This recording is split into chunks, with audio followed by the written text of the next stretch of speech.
Le punk est mort hier soir, il est tombé dans une poubelle où l'a retrouvé le ventre plein en train de sucer le Père Noël. Ah, ah. Punk system. Ah, ah. Punk system. Bonsoir Guérilla Poubelle. Salut. Bon je suis super content de vous avoir là. Et donc du coup on vous présente plus Guérilla Poubelle. C'est 15 ans de punk rock, bientôt 1000 concerts à leur actif, Ouais. 5 albums, 3 EP et une chanson mythique que tous les quepons ont chanté après avoir bu la bière de trop, et une chanson qui parle de jours pluvieux et d'ennuis adolescents. C'est nos 4 albums par contre. Ah mince. Zut.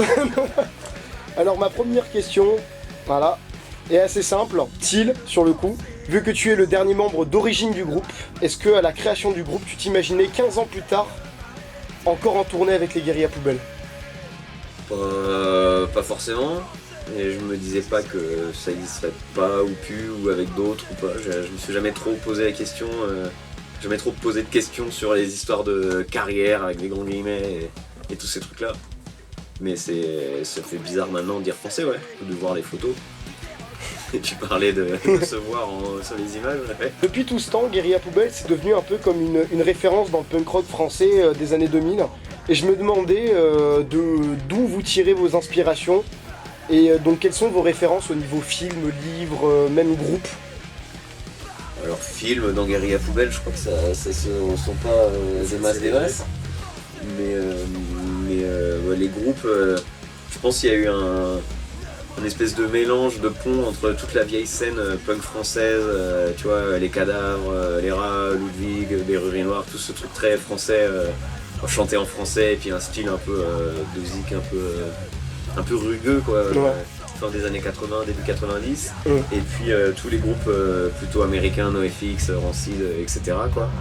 Et une espèce de mélange de ces deux cultures-là qui avant 2000, je trouve, se mélangeaient pas beaucoup dans les groupes. Tu vois, t'avais les groupes qui faisaient du skate, quoi, et puis les groupes qui avaient des kéfiers, quoi. Et puis t'avais rarement trop le droit de mélanger ces deux. Du skéfier. Et ouais, il y a eu toute une. Tu vois, c'est pas que nous, quoi. Il y a eu toute une génération de groupes avec Justine qui sont créés un tout petit peu avant nous aussi, qui avaient ce truc de se mélanger aussi entre les vieilles influences françaises et un truc un peu plus récent de punk américain, un peu moderne. Après, en fait, depuis qu'on fait ça, on essaye tout simplement de reproduire le style Guérilla Poubelle. Il y avait quand même déjà des groupes, parce que genre PKRK, ils se démarquaient pas mal, je trouvais. Un petit peu, ouais, mais les Ab aussi. Les Ab aussi. Il y a quelques groupes qui sortaient un peu du lot, mais de la façon dont ils l'avaient fait. Je sais que Guérilla Poubelle n'est pas écouté qu'en France. Vous tournez en Belgique, en Suisse, en Allemagne, à une époque au Japon, il n'y a pas si longtemps, au Brésil et aux États-Unis. Sachant que c'est assez rare pour un groupe français d'être apprécié dans des pays non francophones, est-ce qu'à un moment vous aviez imaginé une telle chose de tourner dans des pays hors, on va dire, zone francophone? Ouais, dès le début, hein, franchement, la première année de Guérilla Poubelle, on a déjà fait des concerts en Allemagne qui se sont bien passés. Tu vois, c'était pas. On a toujours vu plein de groupes de copains qui chantaient en français ou pas, hein, mais jouer à l'étranger, un peu particulier en Allemagne, dans les pays de l'Est. Et ça a jamais été trop une question qui se pose vraiment. En fait, on chante, tu sais, les groupes qui chantent en allemand qui viennent jouer en France, on trouve ça cool sans se poser la question de trop comprendre forcément. Et par contre, de jouer au Brésil, là, c'est quand même un peu plus surprenant dans le.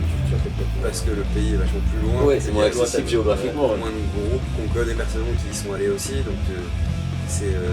Moi pour le coup, ça m'a vraiment surpris. Ouais. Mais à partir du moment où on fait un groupe de tournée, on s'expose quand même. Ce genre de risque. Et puis à force de jouer, t'as envie de. C'est trop cool d'aller voir des nouveaux endroits, ouais, d'aller dans des pays où t'aurais pas l'occasion d'aller juste si en vacances, tu vois, où on n'est pas des personnes qui ont trop le truc du voyage ni le budget pour aller passer 3 semaines au Brésil, tu vois, c'est avec le groupe on peut le faire, quoi, comme au Japon, donc c'est pareil, le Japon ça coûte hyper loin, ça coûte super cher, c'est trop cool de pouvoir y aller grâce au groupe de musique et de découvrir cette truc-là. Ça a jamais été. C'est souvent un problème quand tu essaies de parler avec les gens après les concerts et que toi tu parles ni la langue, eux ils parlent ni anglais, ni français, etc. T'as un peu... Mais en termes de musique, je pense que c'est pas un problème, souci au niveau musical, quoi. Y a pas du coup, avec la musique, il n'y a pas vraiment de barrière de la langue. C'est. Non, je pense pas. T'as des gens qui vont pas aimer parce que ça chante en français, tu vois. T'as des gens qui aiment pas parce que ça chante avec une voix rauque, t'as des gens qui aiment pas parce que le chant est trop mélodique. Enfin, tu sais, c'est pas que. C'est pas que la langue. Tu vois, et aux États-Unis, moi j'ai tourné aux États-Unis avec un autre groupe dans lequel je joue et où on chante en anglais. Et j'avais plus souvent la réflexion, ah c'est bizarre, vous êtes français, vous chantez en anglais. C'est avec Maladroit Ouais, avec Maladroit. Et tu vois, en fait, les gens trouvent ça plutôt bizarre qu'un groupe français chante en anglais, alors que t'arrives, tu chantes en français, c'est normal, eux ils font pareil, ils sont anglais, ils chantent en anglais. C'est rare, hein, les groupes américains ou anglais qui chantent en français. Il y en avait un, The Beret. C'est cool, celui que vous avez regardé sur internet. C'est un groupe américain qui chante en français. Excellent. Moi je me rappellerai toujours, de toute façon, des groupes ricains qui chantent en français, c'était la reprise de Aux Champs-Élysées de NoFX. Ouais, mais c'est sur une chanson quoi. Ouais, voilà, c'est sur une chanson, mais rien que celle-là, c'est. The Beret, c'est un groupe, ils sont habillés en français avec les marinières et tout. Il n'y a pas de guitare, il n'y a que deux basses et une batterie, parce que la guitare c'est un instrument américain et eux ils sont français. Donc ils jouent pas de guitare. Et ils chantent, c'est que les paroles en français, écrits avec un dictionnaire, avec des traductions hasardeuses quoi. Et c'est assez drôle quoi. The Beret, c'est ça? The Beret. Ok, je retiens. The Beret. Sinon, les Américains qui chantent en français, c'est des reprises. Oui.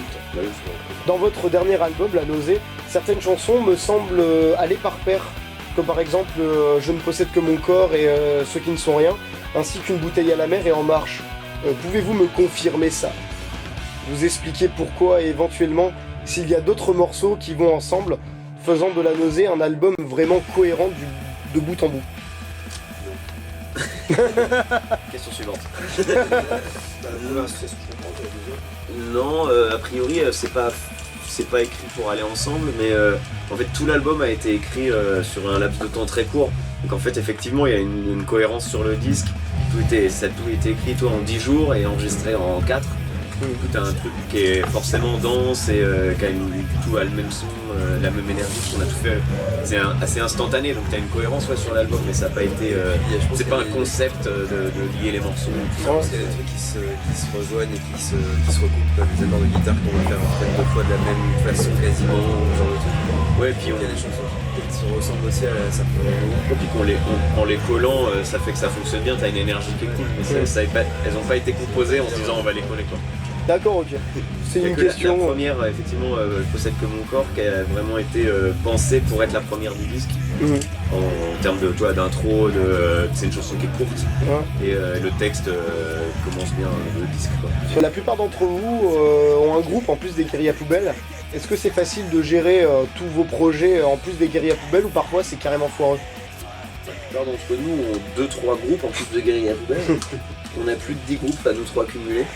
Et après, c'est pas. Tu as des moments où on aimerait avoir plus de temps. Les week-ends notamment. Faudrait 2 week-ends par semaine idéalement. Non, c'est une question d'agenda en fait. Hein. Il suffit de bien te prévoir à l'avance.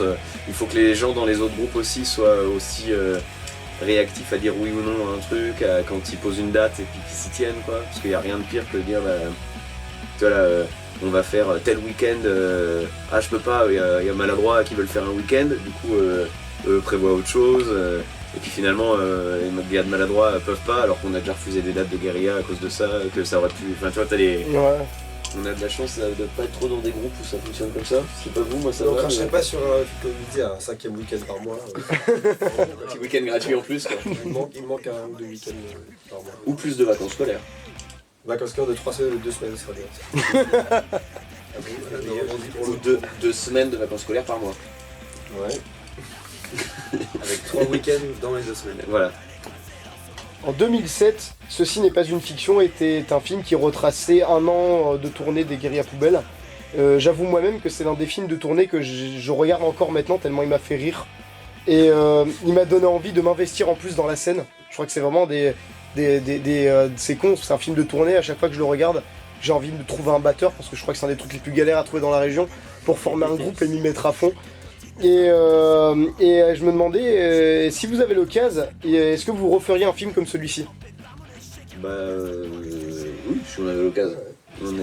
On serait pas con. Après faut trouver quelqu'un, faut s'organiser, faut le... C'est vite rébarbatif, donc faut C'est vite peut-être rébarbatif. trouver un angle d'approche un peu intéressant parce que ça a déjà tellement été fait, j'ai l'impression que Ouais, ça peut très vite tomber dans l'inintéressant. mais ça pourrait être intéressant de le faire en écho à l'autre aussi. Et Bien du sûr. coup, c'est le truc de 15 ans après, toi, reprendre le même groupe, voir comment les conditions de Faire tournée les ont mêmes changé, faire les mêmes Faire les mêmes concerts. Non mais tu vois, ça pourrait être, en comparaison, ça pourrait être intéressant, mais programme actuellement, mais il n'y a pas d'objection. J'ai 2 questions en une en fait, Vas-y. vu qu'elles portent sur les paroles de 2 de vos chansons. La première, c'est l'une des chansons dans lesquelles j'ai pas compris les paroles. J'ai ni le propos. Désolé, j'ai un cerveau qui est un peu lent. C'est Smell Like Guillotine Spirit que vous avez joué avec Arm the Loft. Et d'ailleurs, ceux qui n'ont pas encore écouté Arm the Loft, allez-y parce que c'est un putain de bon groupe. Donc du coup, le propos et les paroles de la chanson. Bah, alors cette chanson, pour expliquer un peu pour les gens qui ne sont pas forcément au courant, on a fait plusieurs tournées avec Arm the Loft et lors de la dernière, là, il y a un an, on avait booké le dernier jour de la tournée un studio pour enregistrer une chanson ensemble et qu'on s'était dit qu'on composerait pendant la tournée et qu'on verrait bien quoi, sur le moment. Donc on a fait cette chanson en mélangeant les 2 groupes. C'est-à-dire qu'on jouait, il y avait leur batteur, Paul jouait de la guitare, toi tu faisais la basse pour les 2, il y avait un autre guitariste d'Arm the Loft et le chanteur d'Arm the Loft et moi, on faisait juste chanter sans jeu de guitare. Et on a écrit des paroles chacun de notre côté, lui en anglais et moi en français, en se consultant sur les images qu'on employait, sur où est-ce qu'on allait dans les paroles et tout ça. Après on est vraiment juste parti du jeu de mots, je sais plus qui l'a trouvé à quel moment et où ça nous faisait rire et on est juste parti du jeu de mots du titre de la chanson. Smell Like Guillotine Spirit. Ouais, Smell Like Guillotine Spirit. Moi j'ai trouvé génial la référence, c'est Nirvana. Nirvana, ouais, et du coup on est parti de ce truc là. Après le propos et le discours des paroles, c'est un espèce de condensé de Arm the Loft et Guérilla Poubelle, de pessimisme sur l'état de la société en général, d'éventualité de changer les choses, tu vois, de révolution, de couper les têtes, toutes ces métaphores-là, en disant qu'il faut s'accrocher. S'accrocher quoi? Qui dit qu'il faut arrêter de prendre tous ces trucs où on est toujours les perdants en fait, quoi, de toujours prendre ça et d'encaisser sans rien dire, quoi. Bah d'ailleurs la deuxième question elle porte un peu là-dessus on va dire, et parce que ma deuxième question c'est sur la chanson La Substance, qui est d'ailleurs une de ma préférées de votre pays Inferno, Ouais, qui est une super référence à Dante d'ailleurs.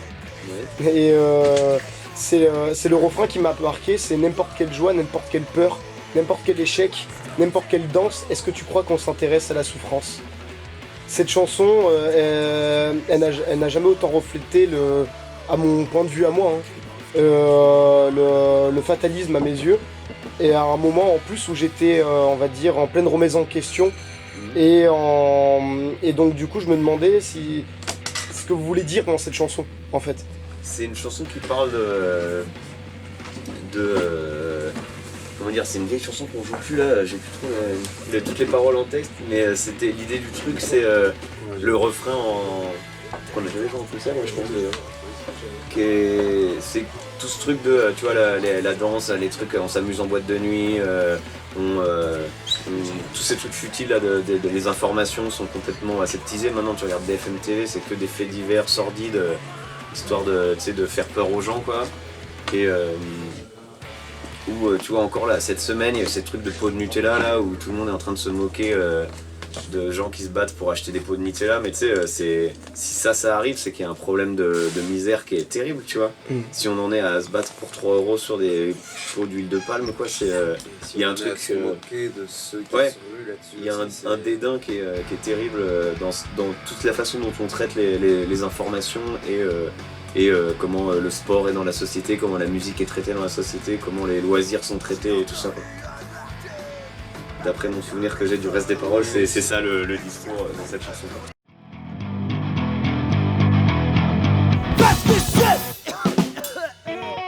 Ce premier truc qui vous vient en tête quand vous montez sur scène. Parce que j'ai Est-ce que j'ai de l'eau ouais. Non, en fait, c'est vrai, je pense que tu sais ce que j'ai de l'eau. T'as vu? J'aime bien parce que c'est vraiment c'est la première fois dans les Fast Question que c'est vraiment la question qui fait l'unanimité, quoi. Est-ce que j'ai mon eau? Cette musique que vous vous lasserez jamais d'écouter. Il y en a trop des chansons, mais j'en ai entendu trop dans ma vie. Je peux pas en choisir une. Ce groupe d'anarcho-punk que vous conseillerez à un novice. Crasse. Je sais pas, les retraites, c'est Non. René Binamé, sinon. Ah, Ce film que vous êtes le seul à aimer. Ouais, mais moi, c'est pas parce que les autres gens le trouvent nul, c'est parce que personne n'a vraiment vu Bellflower. En général, quand j'en parle, les gens l'ont pas vu, et du coup, j'ai l'impression d'être le seul à l'avoir aimé, mais. Ah bah voilà. C'est de qui ce film? Je sais pas comment s'appelle le mec en plus, le réal. Bellflower, c'est C'est ça? un gars qui a fait qu'un seul film, c'est son seul film. Et c'est un photographe, je vous le conseille. Quel est le film que vous détestez mais que tout le monde aime? Moi, c'est tous les bronzés. Star Wars. Moi je l'ai pas vu en même temps. Non, ouais, C'est le non, phénomène ça, que c'est t'aimes pas. pas. Non, c'est même pas le phénomène, je pense que c'est L'univers. l'univers, mais en même temps je le connais pas assez, j'ai pas vu le film. À 70 ans, tu vas devenir fan hardcore de Star Wars. Est-ce que tu l'auras vu par erreur? Non. Ce morceau que vous avez écrit mais qui est trop chiant à jouer. En marche.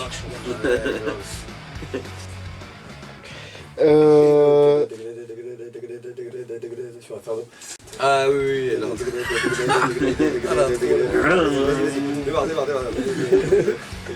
Démarre.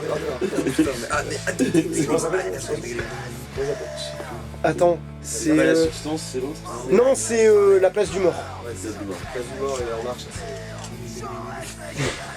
Et à l'époque, quand tu as écrit Si Jamais, ouais, il savait pas que. Ah, Si Jamais. Que 15 ans après, tu la détesterais. On l'a joué hier, c'était massacre. Le riff que vous préférez dans vos compos. Je sais pas. C'est les actes des disparus. Que tu vas composer donc à la guitare.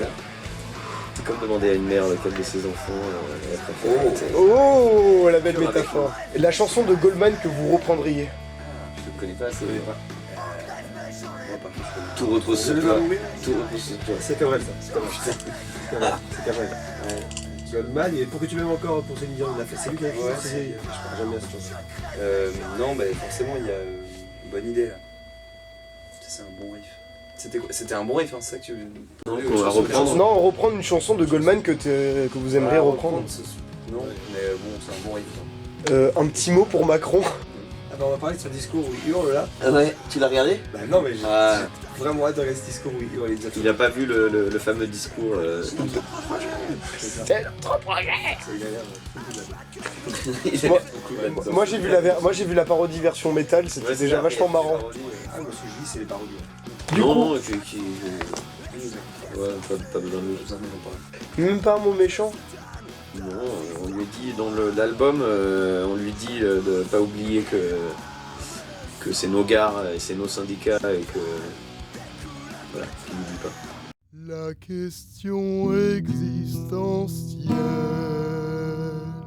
S'il n'y a pas de solution, est-ce qu'il n'y a pas de problème? S'il n'y a pas de solution, est-ce que ça veut dire qu'il n'y a pas de problème? Non, au contraire, c'est. Mais. Bah non, la réponse est non. Mais il y a des gens qui ont une espèce de tendance à chercher des solutions quand il n'y a pas de problème. Tu vois ce que je veux dire? À changer des choses alors que tout marche bien, à remettre en question parfois des trucs qui roulent et qu'on pas. Voilà. L'inverse peut être vrai par contre, en fait. Je pense. Ouais, et à la fois on aime bien se créer des problèmes aussi. Oui, c'est ça. C'est pas parce qu'on a des solutions qu'il y avait un problème, quoi. Bon bah merci de votre interview. Merci. Franchement merci. Ce petit blanc, Sachant là, que ça il y avait fait... Ce blanc était très gênant. Merci et puis à toutes. A plus et bonne soirée.